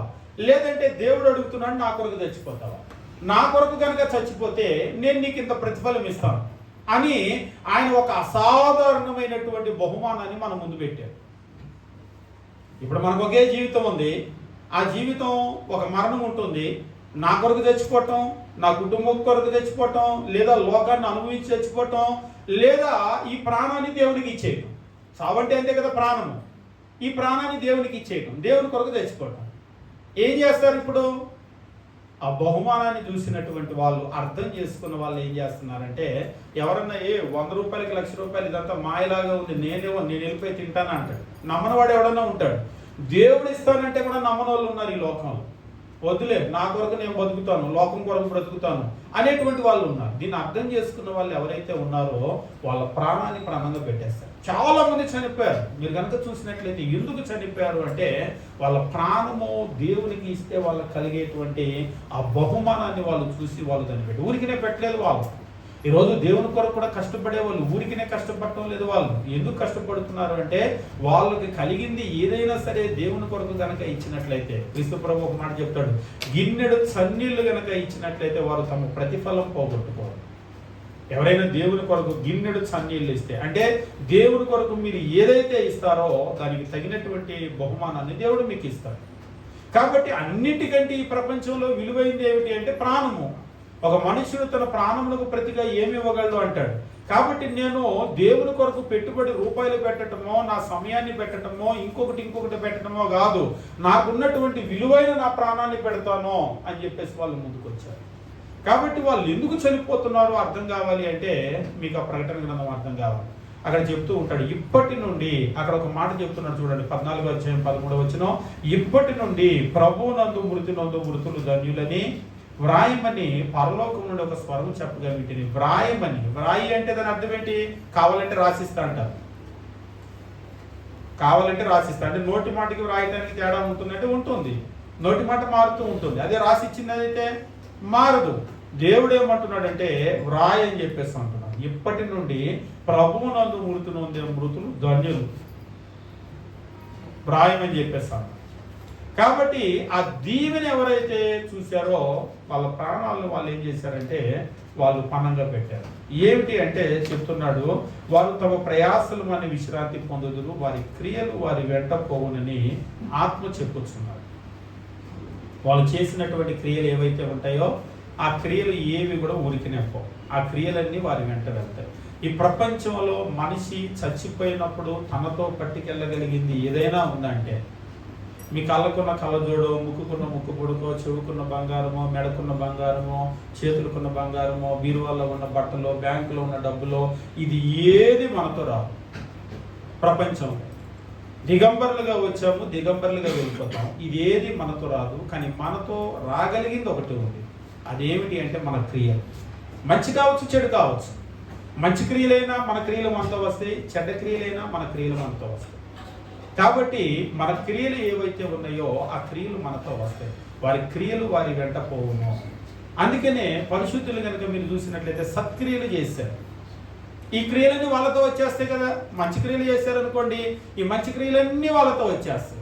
దానికి ఒక మంచి ఉదాహరణ క్రీస్తు ప్రభు చెప్తూ ఉంటాడు. మత్తయి సువార్త 25వ అధ్యాయం మీరు గమనించేటప్పుడు అక్కడ తీర్పు ఎట్లా ఉంటుంది అనేటువంటి విషయాన్ని తెలియజేస్తూ తీర్పు రోజు ఆయన 2 గుంపులుగా చేశాడు. కుడివైపున ఒక గుంపును, ఎడమ వైపున ఒక గుంపును నిలవబెట్టారు. ఈ కుడివైపు ఉన్న గుంపును గొర్రెలతో ఆయన పోల్చటము, ఎడమ వైపు ఉన్న గుంపును మేకలతో పోల్చటం మనం చూస్తూ ఉంటాం. చూసి ఆయన చెప్తూ ఉన్నాడు, అక్కడ కుడివైపు ఉన్నటువంటి వాళ్ళు చూసి, నేను ఆకలిగా ఉన్నాను, భోజనం పెట్టారు, దప్పికొన్నాను, దాహం ఇచ్చారు, దిగంబరిగా ఉన్నాను, వస్త్రాలు ఇచ్చారు, నేను రోగిగా ఉన్నాను, చెరసాల్లో ఉన్నాను, నన్ను చూడవచ్చారని అంటూ ఉన్నాను. అయ్యా, ఇదంతా మేము నీకెప్పుడయ్యా చేశామో అంటే వాళ్ళు అనుకున్నారు క్రీస్తు ప్రభు వస్తే భోజనం పెట్టడం, నీకెప్పుడు మేము భోజనం పెట్టామని అంటున్నారు. కానీ క్రీస్తు ప్రభు అన్నాడు, అల్పులైన ఈ నా సహోదరులో ఒకరికి చేశారు కాబట్టి అది నాకు చేసినట్లే. అంటే మీరు క్రీస్తు ప్రభుకు భోజనం పెట్టవచ్చు, క్రీస్తు ప్రభుకి దాహం ఇవ్వచ్చు, క్రీస్తు ప్రభుకు బట్టలు ఇవ్వచ్చు, క్రీస్తు ప్రభువుని మీరు వెళ్ళవచ్చు. ఇదంతా మీరు చేయొచ్చు. ఎట్లా అంటే అల్పులైనటువంటి ఒకరికి కనుక మీరు చేస్తే అది క్రీస్తు ప్రభుకి చేరుతుంది. అది తెలిసినటువంటి వాళ్ళు అలాగా ఆకలిగా ఉన్నటువంటి వాళ్ళకి భోజనం పెట్టారు, దప్పికొన్న వాళ్ళకి దాహం ఇచ్చారు, దిగంబరులకు వస్త్రాలు ఇచ్చారు. ఇచ్చేదంతా కూడా అక్కడ కూర్చుకున్నారు. క్రీస్తు ప్రభు అంటున్నాడు అది నాకు చేరింది అని అంటున్నాడు. కాబట్టి ఇది ఎరిగినటువంటి వాళ్ళు ఏం చేస్తూ ఉన్నారంటే వారి క్రియలను వారు ఈ భూమి మీద సత్క్రియలు చేయటానికి వాళ్ళు ముందుకు వస్తూ ఉన్నారు. తర్వాత 3వ ధన్యతను కనుక మీరు గమనించినట్లయితే 16వ అధ్యాయము 15వ వచనం మీరు గమనించినప్పుడు ఇక్కడ ఇంకొక ధన్యతను గురించి మాట్లాడుతూ ఉన్నాడు. 16వ అధ్యాయము 15వ వచనం మీరు చూసినప్పుడు ఇక్కడ అంటూ ఉన్నాడు క్రీస్తు ప్రభు ఆయన ఎలా వస్తానో అనేటువంటి విషయాన్ని చెప్తూ 16వ అధ్యాయము 15వ వచనము, హెబ్రీ భాషలో హర్మగిద్దోను చోటుకు వాడిని పోగు చేస్తున్నాను, ఇదిగో నేను దొంగ వల్లే వచ్చుచున్నాను. క్రీస్తు ప్రభు చెప్తున్నాడు, ఇదిగో నేను దొంగ వల్లే వస్తున్నాను. కర్ణాటకలో హుబ్లీలో దొంగలు ఎలా వస్తారు? టైం చెప్పొస్తారా? రాత్రి 11ంటికి కొంచెం రెడీగా ఉండండి, నేను మీ ఇంట్లో దొంగతనం చేస్తున్నాను మీకు SMS మనకో లేకపోతే ఏదన్నా మీకు మెసేజ్ పెట్టి వస్తారా? ఎట్లా వస్తారు? ప్రపంచంలో ఎక్కడైనా దొంగలు ఎట్లా వస్తారు చెప్పొస్తారా? చెప్పొస్తే దొంగతనం ఎందుకు జరగనిస్తారు? వాళ్ళు జరగనివ్వరు కదా. కాబట్టి ఎప్పుడైనా దొంగ చెప్పకుండా వస్తాడు. దొంగ వల్లే రావటం అంటే ఏంటంటే చెప్పకుండా. అంటే దొంగలు ఎప్పుడు కూడా మీరు దొంగతనాలు కనుక చూసినట్లయితే దొంగతనాలు ఎక్కువగా ఏ టైంలో జరుగుతూ ఉంటాయి? 9ంటికి రాత్రి, 10ంటికి, 11, 12, 1 గంట, 2, 3, 4, 5, ఇంకా 6 వద్దులే, తెల్లారిపోయింది, అప్పుడు ఎవడు రాడు. తెలివి తక్కువ దొంగ అయితే తప్ప అప్పుడు రాడు. మొన్న ఎవరు వచ్చారు మా బజార్లో, పట్టపగలు వచ్చారు, సీసీ కెమెరాలు అందరికీ దొరికారు. కాబట్టి వచ్చేవాళ్ళు రాత్రిలో వస్తారు. రాత్రి కూడా ఏ టైంలో వస్తారు? మధ్యరాత్రి. ఇవాళ రేపు 11, 12 అయినా జనాలు పడుకోవట్లేదు. అందుకనే దొంగతనాలు ఎప్పుడు తెల్లారుజాము జరుగుతాయి. ఒకవేళ నిద్రపోయిన వాళ్ళు కూడా అది డీప్ స్లీప్లోకి వెళ్ళేటువంటి టైం అనమాట. తెల్లారుజాము లేవమంటే కూడా లేవరు, బద్ధకం అప్పుడు. ఎందుకంటే మనుషులు గాఢ నిద్రలో ఉంటారు. అందుకని దొంగలకి అది బాగా తెలుసు ఎప్పుడు రావాలి. అంటే మనం అనుకోనటువంటి సమయంలో దొంగ వస్తారు, అంతే కదా. సిద్ధంగా లేనటువంటి సమయంలో దొంగలు వస్తూ ఉంటారు. అది మనం ఊహించి కనుక ఉన్నట్లయితే మనం అక్కడ ఉంటాం. క్రీస్తు ప్రభు కూడా అంటున్నాడు, ఇదిగో నేను దొంగ వలె వస్తున్నాను. అంటే క్రీస్తు ప్రభు రెండో రాకడ ఎప్పుడో మనకి బైబిల్లో అంటాడు, గర్భిణీ స్త్రీకి ప్రసవ వేదన కలిగినట్లు అని అంటూ ఉంటాడు. ఎప్పుడు ప్రసవ వేదన వస్తుందో డాక్టర్లు కూడా అటు ఇటుగా డేట్ చెప్తారు, కానీ ఖచ్చితంగా ఇన్ని గంటలకి ఇన్ని నిమిషాలకి నొప్పులు స్టార్ట్ అవుతాయని ఎవరు చెప్పలేరు. అందుకని బైబిల్లో అంటాడు, గర్భిణీ స్త్రీకి ప్రసవ వేదన కలిగినట్లు అని అంటూ ఉంటాడు. కాబట్టి క్రీస్తు ప్రభు ఆయన నేను దొంగ వల్లే వస్తూ ఉన్నాను, తాను దిగంబడుగా సంచరించుచున్నందున జనులు తన దిశమును చూతురేమో అని మెలకువగా ఉండి తన వస్త్రాలను కాపాడుకునేవాడు ధన్యుడు. మరలా ఇప్పుడు ఇంకో ధన్యత, మెలకువగా ఉండేవాడు, తన వస్త్రాలను కాపాడుకునేవాడు ధన్యుడు. జనులు తన దిశములను చూతురేమో అని. అంటే ఇది భౌతికమైనటువంటి వస్త్రాలను గురించి మాట్లాడలేదు, ఆత్మ సంబంధం. అంటే భౌతికంగా మనకు వస్త్రాలు లేకపోతే మన దిగంబరత్వం ఎలాగైతే కనబడుతుందో, కాబట్టి మన దిగంబరత్వం కనబడకుండా మనం ఎట్లయితే వస్త్రాలు ధరించుకుంటామో, ఆత్మ సంబంధంగా కూడా మీ దిగంబరత్వం కనబడకుండా మీ వస్త్రాలను మీరు కాపాడుకోవాలి. నేను ఎప్పుడు వస్తానో నేను మీకు చెప్పను, దొంగ వలే వస్తాను. అయితే ఆ వచ్చే టైంకి మీరు సిద్ధంగా ఉండాలి. అలా తన వస్త్రాలను కాపాడుకునేవాడు దాన్ని. ఒక మాట చెప్తాను, క్రీస్తు ప్రభు ఎప్పుడు వస్తాడో తెలియదన్న సంగతి మీకు కూడా తెలుసు కదా. లేదంటే ఇవాళ ఫస్ట్ టైం వింటున్నాము అని అంటారా? ఎందుకంటే ఆల్రెడీ కొన్ని చర్చిలలో డేట్లు ప్రకటించేస్తారా క్రీస్తు ప్రభు ఎప్పుడు వస్తాడో. పాస్టర్ గారికి ముందే తెలిసిపోయింది. ఒకసారి ఎవరో అంటున్నారు, ఫోన్లో ఆల్రెడీ చెప్పేసాడంట ప్రభు ఎప్పుడు వస్తున్నాడు, నోట్ చేసి పెట్టుకున్నాడంట. అయితే నేను ఇప్పుడు చెప్పిన ప్రసంగంలో నేను ఎప్పుడైనా టైం వచ్చినప్పుడు చెప్తా అన్నాడు ఆయన. కింద వాళ్ళు నమ్ముతున్నారు. ఆయన ఆల్రెడీ ఫోన్లో చెప్పేసాడంటే దేవుడు ఎప్పుడు వస్తున్నాడనే విషయం చెప్పేసాడంట. ఆయన ఇప్పుడు ఫోన్లో మాట్లాడుతూ ఉంటాడు దేవునితోటి. కిందోళ్ళు కొంతమంది ఉంటే అందరూ మరి పిచ్చోళ్ళు ఉంటారు కదా నమ్మటానికి, కిందోళ్ళు ఆ నెంబర్ మాకు ఇవ్వండి మేము మాట్లాడతాం అంటున్నారు. అంతేగా మరి ఇప్పుడు ఈయన మాట్లాడగలిగినప్పుడు అందరూ మాట్లాడవచ్చు కదా. కాబట్టి మాకు ఇవ్వండి, అది నేను చేసే ఫోన్ కాదు ప్రభువే నాకు చేస్తాడు అని అంటూ ఉన్నాడు. సరే, ఇలాంటి మాయ మాటలన్నీ చెప్తారు కొంతమంది. నాకు ఆల్రెడీ ప్రభు వచ్చే డేట్ తెలుసని ఇప్పటికి ప్రపంచంలో చాలా మంది చాలాసార్లు చెప్పారు, మీరు గూగుల్లో కూడా కొట్టండి. కానీ ప్రభు చెప్పే విషయం ఏంటంటే ఆయన ఎప్పుడు వస్తాడనేది ఎవరికి తెలియదు, కానీ ఆయన వచ్చేటువంటి సమయానికి సిద్ధంగా ఉంటాడు. ఆయన ఎప్పుడు వస్తాడో మనకు తెలియదు. ఆయన దొంగ వలే వస్తానన్నటువంటి సంగతి మనకు తెలుసు, అనుకోని గడిలో వస్తాడన్న సంగతి మనకు తెలుసు.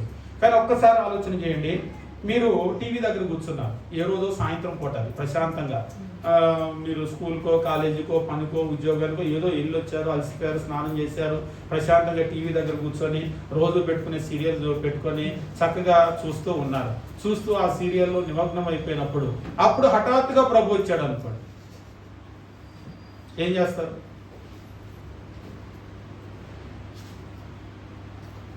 ఇంకా కొంతమందికి పర్లేదు, కొంతమంది అబద్ధాలు ఆడేవాళ్ళు, మోసం చేసేవాళ్ళు, ఇంతకంటే కూడా అడ్డమైన పనులు చేసేవాళ్ళు ఉన్నారు, చీకటి పనులు చేసేవాళ్ళు ఉన్నారు. అలాంటి పనులు చేసేటప్పుడు వచ్చి రెడ్ హ్యాండెడ్గా పట్టుకుంటే ఎట్లా ఉంటుంది ప్రభు? ఎందుకంటే ఆయన ఎప్పుడు వస్తాడో తెలియదు. అందుకనే జ్ఞానం కలిగిన వాళ్ళు ఏం చేస్తారంటే ఆయన ఎప్పుడు వస్తాడో తెలియదు కాబట్టి 24/7 24 గంటలు, వారానికి 7 రోజులు, సంవత్సరంలో 365 రోజులు జాగ్రత్తగా ఉంటారు. ఈ బుద్ధి లేని వాళ్ళు ఎవరైతే ఉంటారో వాళ్ళు ఎప్పుడు వస్తాడో తెలియదు కదా అన్నట్టు టీవీలు చూడటం, సినిమాలు చూడటం, సీరియల్ చూడటం, అనుకోని గడియలో వచ్చాడు అనుకోండి కాదు, మనంతా బట్టబయలు అయిపోతుంది మన ఆత్మీయ జీవితం. ఈవేళ మనం చెప్తూ ఉంటాం, అమ్మో మేము చాలా భక్తి పనులు అంటాం, కానీ ఆ రోజు బట్టబయలు అయిపోతుంది మన భక్తి జీవితం ఏంటో. కాబట్టి ప్రభు ఇచ్చిన హెచ్చరిక ఏమిటంటే, నేను దొంగ వల్లే వచ్చుచున్నాను, తాను దిగంబరుడుగా సంచరించుచున్నందున. మన దిగంబరత్వం ఆయన తెలుసు, మనకు అసలు పూర్తిగా గుడ్డలు లేవని ఆయన తెలుసు. కనీసం వచ్చేటప్పుడైనా గుడ్డలు కప్పుకొని ఆ దిగంబరత్వం కనుక కనబడకుండా ఉంచుకుంటే వాళ్ళు ధన్యులు అని చెప్పేసి అంటున్నారు. కాబట్టి ఇది మరొక ధన్యత. ప్రకటన గ్రంథము 19వ అధ్యాయము 9వ వచనం మనం గమనించేటప్పుడు గొర్రెపిల్ల వివాహోత్సవం జరుగుతుంది అని చెప్పేసి అంటూ ఉంటాడు. అయితే ఆ భోజనానికి పిలువబడినటువంటి వారు ధన్యులు అని చెప్పేసి అంటాడు. గొర్రెపిల్ల విధుకు అందరికీ ఆహ్వానం లేదు, అందరికీ లేదు. మన ఈ మధ్య అంబానీ ఇంట్లో కార్యక్రమం ఏదో జరిగింది, ఎన్ని కోట్లు ఖర్చు పెట్టారని లెక్కలు చాలా బాగా చెప్తున్నారు. ఆ తర్వాత జియో అన్ని రేట్లు పెంచారని అంటున్నారు. సరే, ఏమైనప్పటికీ కూడా ఆ కార్యక్రమానికి భారతదేశంలో ఉన్నటువంటి చాలా గొప్ప గొప్ప వాళ్ళని పిలిచారు. దానిలో మనకు వచ్చింది ఆహ్వానం. హుబ్లీలో ఎవరికైనా వచ్చిందా? ఒకవేళ హుబ్లీలో ఎవరికి రాలేదు, కానీ అక్కడి నుంచి నిజంగానే మీకు ఆహ్వానం వచ్చింది అనుకోండి, ఎలా వచ్చిందని మీరే ఆశ్చర్యపోయారు. ఆశ్చర్యపోతే జియో నెంబర్లు కొన్న కస్టమర్లందరినీ లాటరీ తీస్తే అందులో మీది జియో నెంబర్ మీకు వచ్చింది ఆహ్వానం. అనుకోని విధంగా మీ నెంబరే తగిలింది, ఆహ్వానం మీకు వచ్చింది. వాళ్ళు అక్కడి నుంచి ఫోన్ కూడా చేసి చెప్పారు, మీకు అప్ అండ్ డౌన్ అంతా కూడా ఫ్లైట్ బుక్ చేస్తున్నాము, ఖచ్చితంగా మీరు మాకు స్పెషల్ గెస్ట్, మీరు ఖచ్చితంగా రావాలి అని చెప్పేసి అన్నారు. ఏం చేస్తారు మీరు? ఏంటి రావాలంటే మీ ఇష్టమేనా, నన్ను అడగాలి కదా, పిలిచేటప్పుడు నీకు కుదిరిద్దా లేదా అని అడిగి కదా డేట్ పెట్టుకోవాలి. మీ ఇష్టం వచ్చిన డేట్లో మీరు పిలిస్తే నేను ఎట్లా వస్తాను, సారీ అండి అంటారా? అట్లా అంటారా? పొరపాటున అనరు కదా. వాళ్ళు ఏ డేట్ పెట్టుకున్నా పర్లేదు, అసలు ఆహ్వానం రావటమే ఎక్కువ. మరి ఏం చేస్తాం ఇక ఆ రోజు? మనం ఉన్న పనులన్నీ కూడా పక్కన పడేసి, అది కూడా మొత్తం అందరికీ ఆహ్వానం చూపించి, నాకు ఆహ్వానం వచ్చిందని చూపించి, నిజంగా దాన్ని చూసి పెద్ద పెద్ద ఎమ్మెల్యే మినిస్టర్లు ఆశ్చర్యపోతారు, ఏంటి నీకెట్లా ఆహ్వానం వచ్చింది అని. సరే, ఎట్లనో వచ్చిందని వాళ్ళందరికీ కూడా ఎక్స్ప్లెయిన్ చేసి మనం చాలా సంతోషాన్ని వ్యక్తపరుస్తామా లేదా? ఎందుకంటే అది అంత గొప్ప వివాహము, ఆహ్వానం రావటం చాలా అరుదు. అది మనకు వచ్చిందంటే మనం ఖచ్చితంగా సంతోషిస్తాం. విషయం ఏమిటి అంటే, గొర్రెపిల్ల యొక్క వివాహము జరగబోతూ ఉంది. ఆ గొర్రెపిల్ల యొక్క వివాహానికి ఆహ్వానం అనేటువంటిది కొంతమందికి రాబోతూ ఉంది. మీరు 19వ అధ్యాయం కనుక గమనించినట్లయితే 9వ వచనము ఆ మాటను అక్కడ తెలియజేస్తూ ఉంటాడు. చదవండి. 19వ అధ్యాయము 9వ వచనం మనకి దేవుని వాక్యం ఈ రీతిగా తెలియజేస్తూ ఉంటాడు.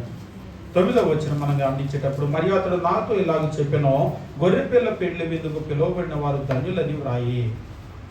ఆ పెండ్లి విందుకు పిలువబడిన వారు ధన్యులని రాయి. మరియు ఈ మాటలు దేవుని యథార్థమైన మాటలని నాతో చెప్పాను. నిజంగా ఆ పెండ్లి విందుకి ఎవరైతే పిలువబడతారో వాళ్ళు ధన్యులు. ప్రశ్న ఏమిటంటే, ఇందుకు మనం పిలువబడ్డామా లేదని.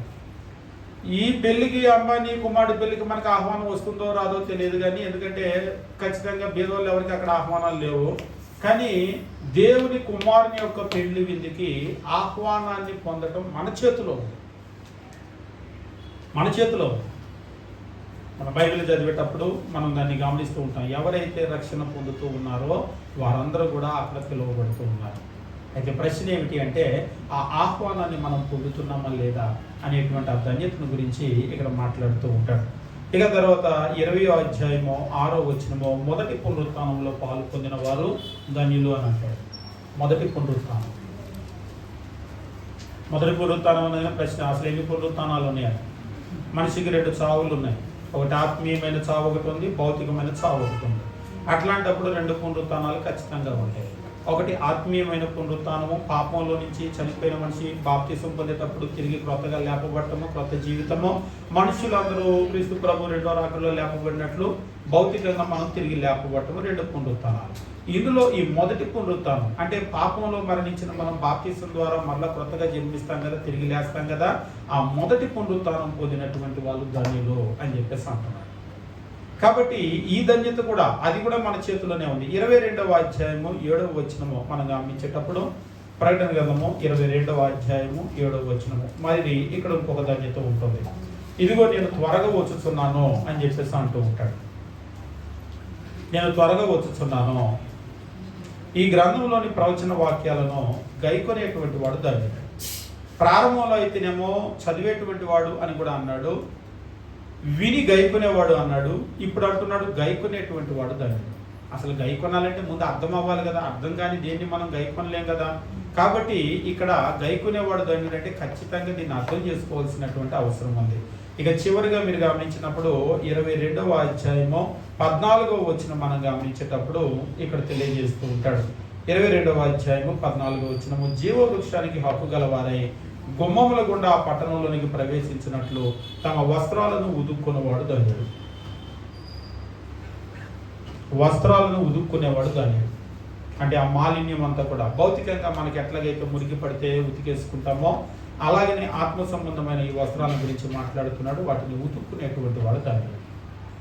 ఈ 7 ధన్యతలను మీరు గమనించినప్పుడు ప్రకటన గ్రంథం చదవటం వల్ల మరి అంత కష్టపడి అర్థం చేసుకోవటం వల్ల నాకేంటి ఉపయోగం అంటే ప్రకటన గ్రంథంలో చాలా ధన్యతలు ఉన్నాయి. ఇవన్నీ కూడా మనం సంపాదించగలిగేటువంటి అవకాశం ఉంది. ప్రకటన గ్రంథం అర్థం కానటువంటి ఎవరు కూడా వీటిని సంపాదించేటువంటి అవకాశం లేదు.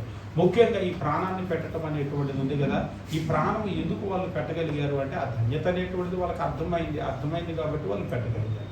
ప్రపంచంలో ఎన్నింటి కొరకు మనిషి కష్టపడుతూ ఎన్నింటి కొరకు నేను ఉదయం అనుకుంటా ఒక న్యూస్ చదువుతూ ఉంటే ప్రపంచంలో సెల్ఫీలు తీసుకుంటా చచ్చిపోయినటువంటి వాళ్ళు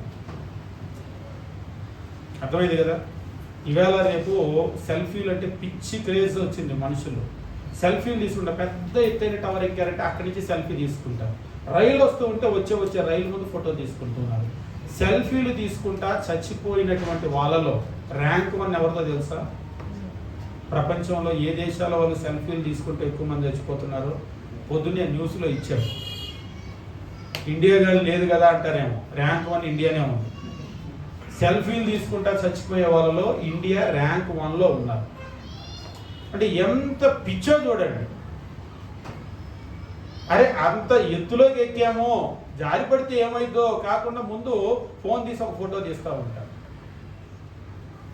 వాళ్ళ ప్రాణం యొక్క విలువేంటో వాళ్ళకి అర్థం కాలేదు. ఆ ప్రాణాన్ని ఎక్కడ పెడితే అక్కడ పెట్టేస్తూ ఉన్నారు. ఒక సరదా కొరకు పెడుతూ ఉన్నారు. కొంతమంది అయితే సరదా కాదు కానీ కుటుంబం కొరకు, భార్య కొరకు, పిల్లల కొరకు కష్టపడి జీవితాంతం వాళ్ళ కొరకే కష్టపడి చచ్చిపోతూ ఉంటారు.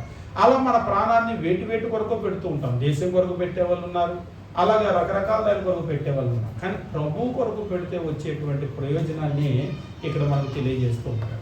అందుకనే ప్రకటన గ్రంథంలో కనుక మీరు చూసినట్లయితే వాళ్ళ ఆస్తి, వాళ్ళ ఐశ్వర్యం, వాళ్ళ కుటుంబం, ఇంకా చెప్పాలంటే వాళ్ళ ప్రాణం, వాళ్ళకున్న సర్వాన్ని కూడా ప్రభు కొరకు పెట్టేస్తారు.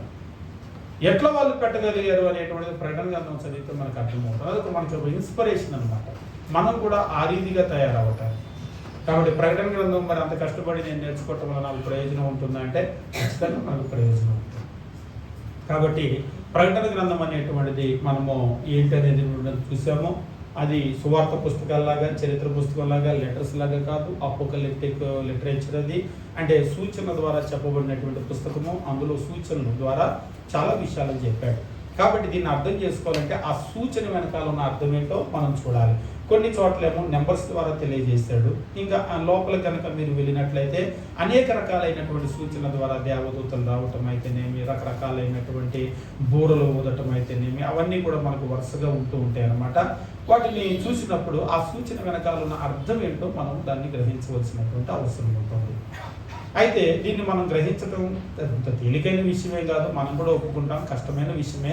ఎందుకంటే దీన్ని మనం అర్థం చేసుకోవాలి అంటే అపోకలిప్టిక్ లిటరేచర్, బిబ్లికల్ న్యూమరాలజీ తెలియాలి, ఫస్ట్ సెంచరీ హిస్టరీ తెలియాలి, రోమ ప్రభుత్వం తెలియాలి, సీజర్ ఏంటో ఆయన అధికారం ఏంటో తెలియాలి. ఈ విషయాలన్నీ మనకు అర్థమైతే తప్ప అది మనం డీకోడ్ చేయలేం. మరి అంత కష్టపడి దాన్ని మనం చదవాల్సిన అవసరం ఏముంది? మనం స్కిప్ చేయకూడదా, వదిలేయకూడదా అంటే ఇది చదవటం వల్ల చాలా ప్రయోజనాలు ఉన్నాయి. కాబట్టి ఈ ప్రయోజనాలని మనం పొందాలి అంటే ఖచ్చితంగా ప్రకటన గ్రంథాన్ని చదవవలసినటువంటి అవసరం ఉంది. ఎంతవరకు మీకేమన్నా ప్రశ్నలు? మీకేం ప్రశ్న లేకపోతే బ్రేక్ టైం ఎన్ని గంటలకండి? ప్రశ్నలు ఏమైనా ఉంటే అడగండి, లేకపోతే మనం వీటిలోకి వెళ్ళిపోతాం. నేరుగా పుస్తకం అంతా 1వ అధ్యాయం, 2వ అధ్యాయం, 3వ అధ్యాయం అదంతా మనమేమి అధ్యయనం చేయము. చరిత్రలో కూడా మనం మేము వెళ్ళము. ఫస్ట్ సెంచరీ ఏంటి, హిస్టరీ ఏంటి, లేకపోతే రోమన్ సీజర్స్ ఏంటి, అసలు రోమీలు అనేటువంటి వాళ్ళు ఎవరు, రోమా ప్రభుత్వం అనేది ఏంటి, అసలు రోమా ఎట్లా అధికారంలోకి వచ్చింది, ఎవరిని పడగొట్టి అధికారంలోకి వచ్చారు, జూలియస్ సీజర్ ఎవరు, లేకపోతే అంతకుముందున్న గ్రీక్ సామ్రాజ్యాన్ని ఎట్లా పతనం చేసి వీళ్ళు వచ్చారు, నెక్స్ట్ సీజర్ ఎవరు, ఇవన్నీ మనమేం అధ్యయనం చేయకపోవటం లేదు. అవి మీరు ఇంటికి వెళ్ళిన తర్వాత జాగ్రత్తగా చదువుకోండి. మనం నేరుగా వీటి దగ్గరికి వెళ్ళిపోతాం. ఆడి దగ్గరికి వెళ్ళిపోయి అది కూడా స్ట్రైట్గా ఏమిటి కాదనేటువంటిది మాత్రం మనం చూడటానికి ప్రయత్నం చేస్తాం. మీకు ఒకవేళ ఆసక్తి కనుక ఉన్నట్లయితే మీరు ప్రకటన గ్రంథాన్ని చదవండి. చాలా చాలా చాలా ఇంట్రెస్టింగ్ బుక్ అది. ఎంత అర్థం కాదో కొంతమందికి లెక్కలు అస్సలు అర్థం కాదు. అర్థం అవటం కనుక మొదలు పెడితే లెక్కలు అంత ఇంట్రెస్టింగ్ సబ్జెక్ట్ ఇంకేమో. ఏ సబ్జెక్ట్ అయినా అర్థం అవటం మొదలు పెడితే చాలా బాగుంటుంది. బైబిల్ కూడా కొంతమందికి అర్థం కాదు, అందుకని చెప్పేటప్పుడు నిద్ర వస్తుంది, చదివేటప్పుడు నిద్ర వస్తుంది. అది అర్థం అవటం కనుక మొదలు పెడితే బైబిల్ అంత ఆసక్తి కలిగిన పుస్తకం ప్రపంచంలోనే ఉండదు. కాబట్టి ప్రకటన గ్రంథం కూడా మీకు అర్థమవుతూ ఉంటే అసలు మీరు ఈ పుస్తకాన్ని వదిలిపెట్టండి. ఏమన్నా ప్రశ్నలు ఇంతవరకు?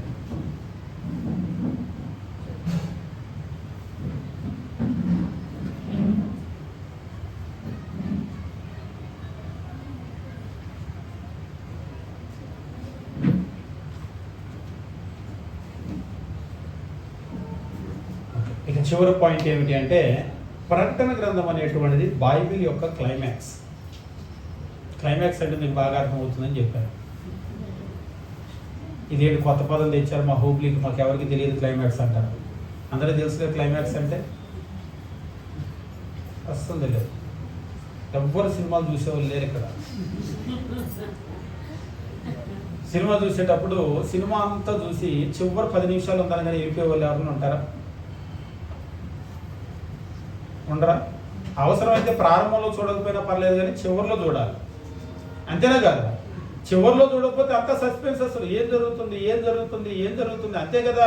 మొత్తం అక్కడికి వచ్చిన తర్వాత ముగింపు ఉంటుంది. ఒకవేళ అవసరమైతే ఒక పెద్ద ఫైట్ చేస్తాడు హీరో. ఎందుకు చేస్తాడు అనేటువంటిది ఆ ముగింపు కొరకే అంతా కూడా. ఈ మొదటి నుంచి 2-3 గంటల కథ అంతా కూడా నడిపేది ఆ ముగింపు కొరకే. బైబిల్లో ఉన్న 65 పుస్తకాల కథనం అంతా కూడా మీరు ఆదికాండం దగ్గర నుంచి కనుక మొదలు పెడితే, ఈ ప్రకటన గ్రంథం అనేటువంటిది చిట్ట చివరి పుస్తకం, 66వ పుస్తకం. ఈ 65 పుస్తకాల కథనం అంతా కూడా ఎక్కడికి వస్తుందంటే ఇక్కడికి వచ్చిన తర్వాత ముగింపు, క్లైమాక్స్ అన్నమాట. కాబట్టి బైబిల్ చదివేటువంటి వాళ్లకు ఇది ఒక అద్భుతమైనటువంటి పుస్తకం. దేవుని చిత్తం ఏమిటి, కొన్ని వేల సంవత్సరాలుగా దేవుని ప్రణాళిక ఏమిటి, అదంతా కూడా ఎట్లా నెరవేరబోతుంది అనేటువంటిది ఇక్కడ చూపిస్తాడు. 66వ పుస్తకం క్లైమాక్స్, అది ముగింపు. వాస్తవంగా మీకు మూవీస్లో కూడా రకరకాల మూవీస్ ఉంటాయి, అంటే వాటి జోనర్ని బట్టి. కొన్ని మూవీస్లో అసలు పాటలు ఏమి ఉండవు, కొన్ని మూవీస్లో అసలు ఫైట్లు ఏమి ఉండవు, కానీ యాక్షన్ మూవీస్ అని ఉంటాయి. ఎక్కువ మంది ఏం ఇష్టపడతారు? యాక్షన్ మూవీస్ ఇష్టపడుతూ ఉంటారు. నిజంగా ఇది కనుక మీరు చూసినట్లయితే బైబిల్లో ప్రకటన గ్రంథం అనేటువంటిది ఆ గ్రంథం ముందు ఏ హాలీవుడ్ మూవీ కూడా పనికిరాదు. ఇంతవరకు తీసిన ఏ హాలీవుడ్ నిర్మాత కానీ డైరెక్టర్ కానీ అంత గొప్పగా తీసుకుంటాడేమో. ప్రకటన గ్రంథం మీరు చదువుతుంటే ఉంటుంది, శత్రువులకు అని అంటూ ఉంటారు కదా, చుక్కలు చూపిస్తారని, అంతకు మించి చూపిస్తాడు దేవుడు. నిజంగా వాళ్ళు భయపడిపోతారు. ప్రపంచంలో సీజర్, కైసర్ అంటేనే ఇక అంతకు మించిన వాళ్ళు లేరు. ఆయన పేరు చెప్తే ఎవరైనా భయపడాల్సిందే. అలాంటిది ఆయన భయపడిపోతాడు.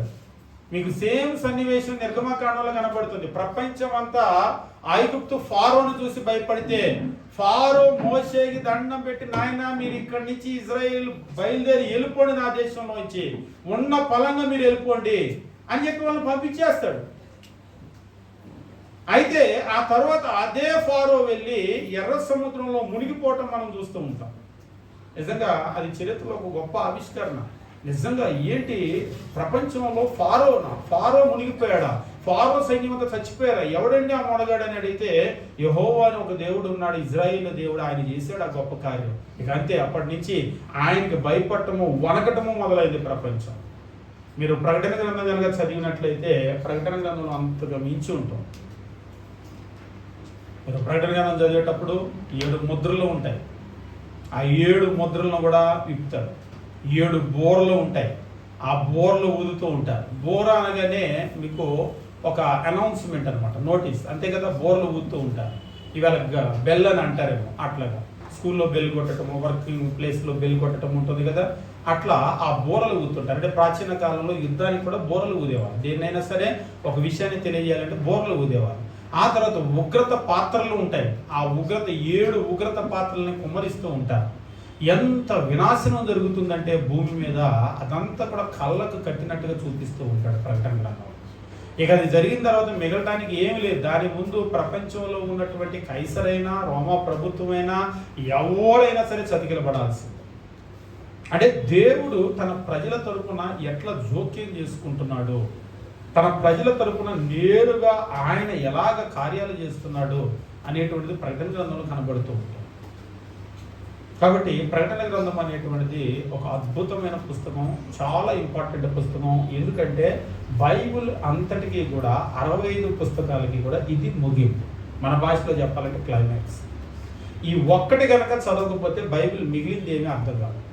మీరు సినిమా అంతా చూసి చివరి 10 నిమిషాలు వెళ్ళిపోయారు అనుకున్న ఫోన్ వచ్చి మళ్ళీ వచ్చి సినిమా చూడాల్సింది. ఎందుకంటే ఏం అర్థం కాదు, చివరిలో ఏమైందో తెలియదు. ఎవరినైనా అడిగినా కానీ అంత బాగా చెప్పలేదు, అంతే కదా.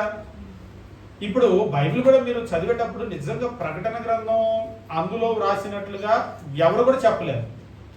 అందులో రాసిన అధ్యాయం వచ్చిన పదం వివరించడాలు కూడా అద్భుతంగా ఉంటుంది. దేవుడు కూడా ఒక స్పెషల్ భాషను ఉపయోగించాడు ఇక్కడికి వచ్చేసరికి, ప్రకటన గ్రంథం దగ్గరికి వచ్చేసరికి. ఎందుకు బైబిల్ మిగిలిన పుస్తకాలన్నిటికీ అవసరం లేని అపోకలిప్టిక్ లాంగ్వేజ్ ఇక్కడే అవసరం అన్నాడు. ఇది ఒక స్పెషల్ బుక్, అందుకనే దీనికి ఉపయోగించాడు. కాబట్టి ప్రకటన గ్రంథము చాలా ఇంపార్టెంట్. ఇది ఒక క్లైమాక్స్, బైబిల్కి ముగింపు. ఇది అర్థమైతే బైబిల్లో ఉన్నటువంటి మిగిలిన పుస్తకాలన్నీ కూడా అర్థమవుతాయి. అయితే మిగిలినంత చదివితేనే కొంతమందికి ఎలాంటి ఆతృత ఉంటుందంటే, ఒకసారి ఒకరు బాప్తిసం పొందగానే మరి ప్రకటన గ్రంథం ఎప్పుడు నేర్పిస్తారన్నాడు. ఇంతవరకు నువ్వు మత్తయి సువార్త మొదలు పెట్టలేదు. నువ్వు మత్తయి, మార్కు, లోక, యోహాను చదువు అంటే చదువుతా కానీ ముందు ఇది చెప్పండి, ఇది చాలా బాగుంటుంది అంట కదా అన్న. బాగుంటుంది నిజమే. ఇప్పుడు సినిమాలో చివరి ఫైట్ బాగుంటుందని సినిమా అంతా చూడకుండానే చివరి ఫైట్ కూర్చుంటే ఏమర్థమైంది? ఏమర్థం కాదు. ఈడెవడు, వాడినెందుకు గుద్దుతున్నాడు, వీడినెందుకు ఎగిరిటాడుతున్నాడు, అసలు వాడెందుకు వచ్చాడు మధ్యలో, వీడెవడు వాడెవడు అంటే అంతే కదా. నువ్వు మొదటి నుంచి చూసుకుంటూ వస్తే అన్ని క్యారెక్టర్స్ నీకు అర్థమవుతాయి.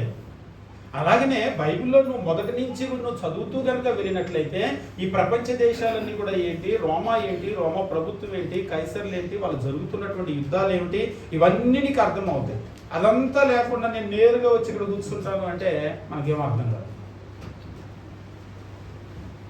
ఖచ్చితంగా చాలా ఇంట్రెస్టింగ్ బుక్, కానీ ఇవన్నీ మనకు అర్థమవుతూ ఉంటే ఇది మనకు అర్థమవుతాయి. ఆల్రెడీ నేను మీకు చెప్పాను, ప్రకటన గ్రంథం అర్థం చేసుకోవాలంటే మనం అర్థం చేసుకోవాల్సింది ఏంటంటే, ఒకటి సూచన ద్వారా చెప్పిన అపోకలిప్టిక్ లిటరేచర్ ఏంటో అర్థం చేసుకోవాల్సిన అవసరం ఉంటుంది.